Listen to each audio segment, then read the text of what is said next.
Iginiit ni Justice Secretary Laila De Lima na hindi binali ni Pangulong Aquino ang chain of command kaugnay na naging operasyon sa Mamasapano, Maguindanao, kung saan mahigit sa 6 na po ang nasawi kabilang na mga miyembro ng PNP Special Action Force.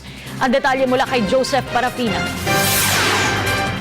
Iginiit ni DOJ Secretary Laila De Lima na walang nalabag si Pangulong Aquino sa pagsunod sa sinasabi ng BOI report na chain of command.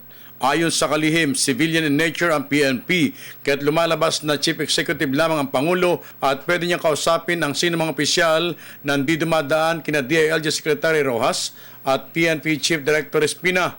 Ginamit ng DOJ Secretary ang basihan ng kaso ng Carpio versus Executive Secretary kung saan maliwanag doon ang usapin na walang criminal liability ang Pangulo taliwas sa posisyon ng BOI report. Therefore, hindi dapat iniisip that every time that the President has to need to make a decision, ay kukonsultahin lang niya yung next in rank.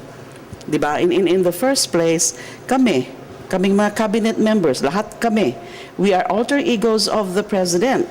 And therefore, as alter egos, hindi na kailangang dumaan din sa amin ng Pangulo for each and every matter. Sa kabila nito, itutuloy pa rin ng DOJ ang paggamit sa BOI report sa pagpapatawag sa mga sinasabing personalidad na ginamit o binanggit sa nabanggit na ulat.